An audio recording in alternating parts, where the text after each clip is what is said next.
Okay.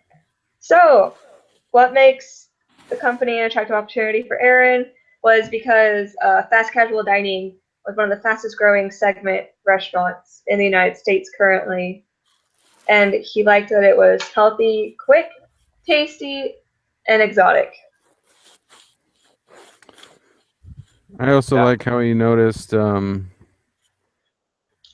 thing he said about noodles, how it was, across a lot of different cultures and countries, and a lot, there are noodles in all kinds of dishes, and it's just kind of, a comfort food for a large amount of people. So there's a big, potential customer base there. Yeah, and also it's a very it's pretty high quality, good ingredients, fresh. So it has it's not like selling your soul, you know. Mm-hmm. Yeah. He also said that he wanted to open a business where he could have strong hospitality and accommodating attitude where he would want to be a customer at that restaurant. And so he saw that Yeah. Yeah, opportunity in Noodle and Company. yeah, exactly. Question All right. two? Question two, I'll read it. Okay. Is what caused the company early struggles, and why do you think so? I think some of it was they just spread too thin, and he wasn't able to put his attention into things. You know, he's kind of looking at a lot of different places. Didn't have the appropriate place. I Yeah, gave it. Oh, sorry, go ahead. I was just saying, he says here, that they weren't really down on their processes yet. They didn't. He says here the food wasn't great. The operations needed a lot of work, and so they weren't quite sure how to run a restaurant, I think, and they weren't quite sure about the menus, and they're just kind of doing the best they could, and learning a lot, I think, about what they wanted to do, but I think that they were inexperienced, and it showed. And I think a major issue was that he wasn't looking at his finances for the first 4 months. Like, you can't make any real good business decision if you have no idea what your money situation is like. And so, like, almost no matter what, he was going to fail because of that. Yeah, he's just really busy. Mhm. He's busy running a million different directions. Okay. What role do you guys think franchising should play in the company's growth?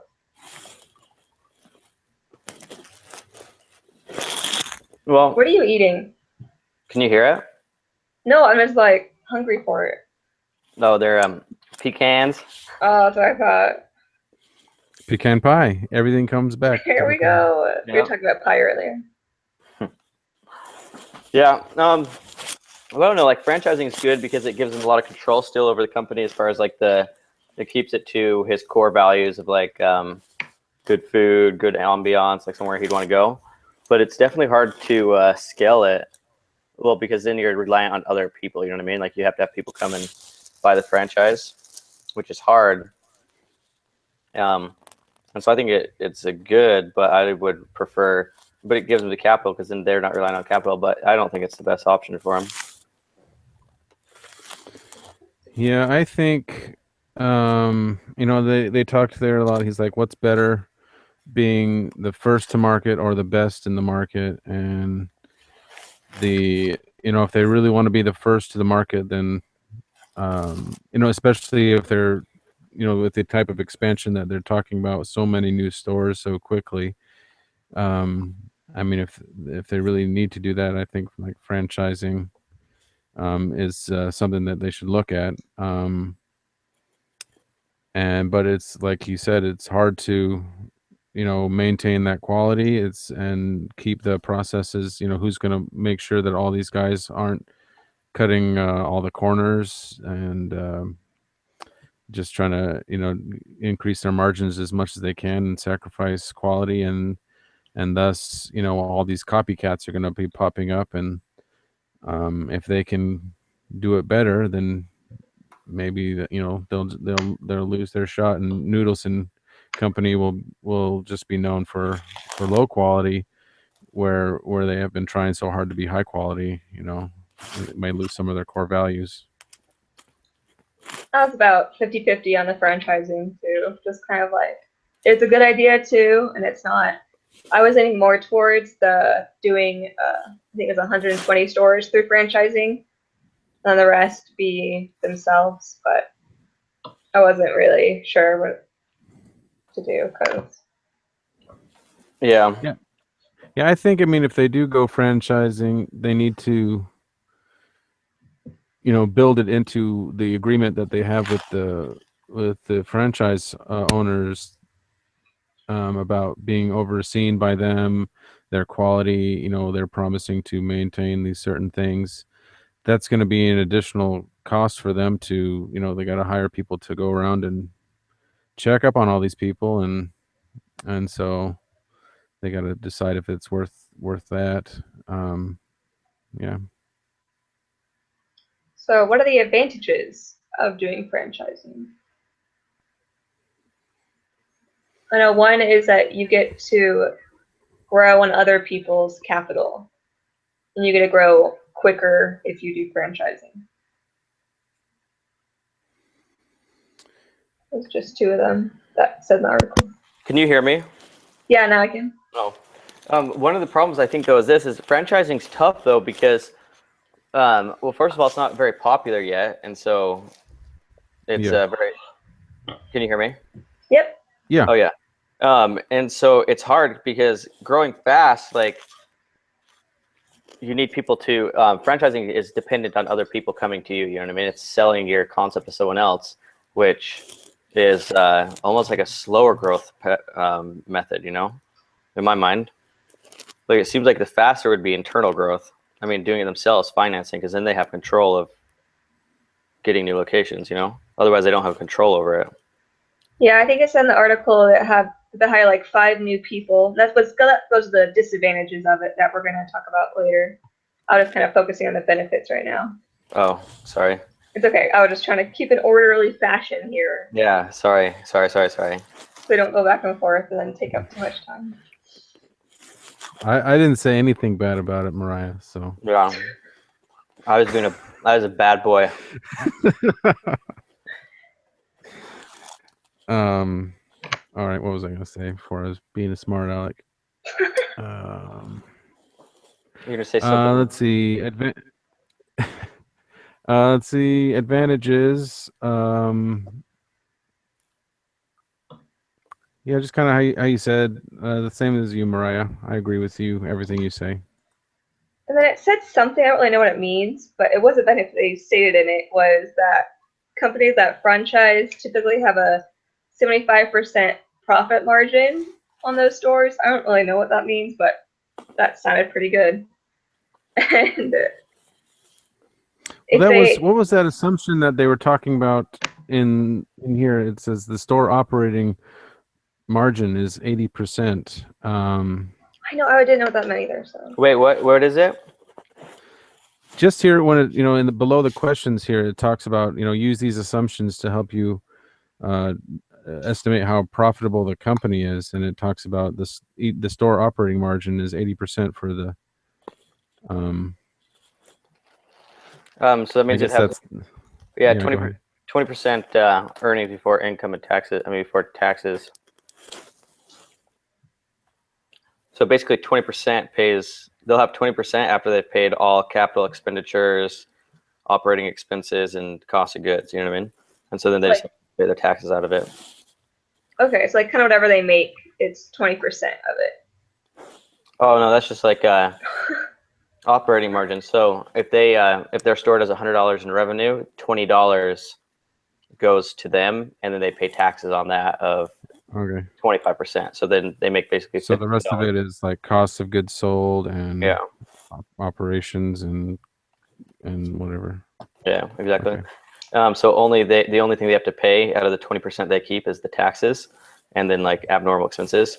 But also, as far as the 75% gross profit is for the franchise fees. So like they'll get paid like $100,000 a year to own a franchise, and they get to keep 75% of it. Okay, thanks. So I'm like, I don't know what that meant, but it sounded like a benefit. Okay. Do you guys want to talk about the disadvantages now? Yes.